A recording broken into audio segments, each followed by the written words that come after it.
ស្រង់ព្រះនៅវត្តរួចរាល់ចិត្តស្អាតហេមមីវាសនាបានមកជួបផ្ទាល់មិត្តភក្តិបងប្អូនជួបជុំគ្នាម្ដងកុំខ្វល់លើកកែវអាប់អបង្ហាញពីចិត្តតាំងកលមើលចោះបងមេងគីគាត់សង្ហាជាងគេក្នុងក្រុមញញឹមស្រងស្រាយរៀបចំកន្លែងយ៉ាងសម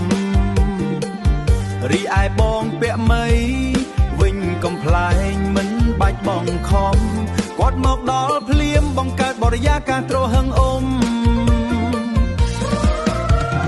លើកជូនពរសពសាធុការ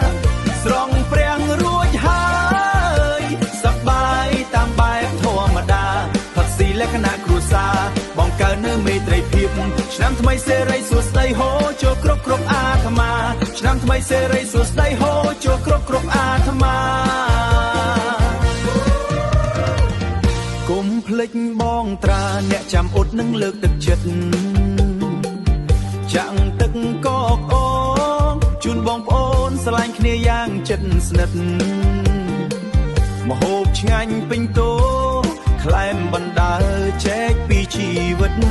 ជួបជុំពេលនេះគឺជាសុភមង្គលពិតលើកជូនពរសពសាធុការស្រង់ព្រះរួចហើយសប្បាយតាមបែបធម្មតាផឹកស៊ីលក្ខណៈគ្រួសារបងកើតនៅមេត្រីភាពឆ្នាំថ្មីសេរីសួស្តីហូចូលគ្រប់អាត្មាឆ្នាំថ្មីសេរីសួស្តីហូចូលគ្រប់អាត្មា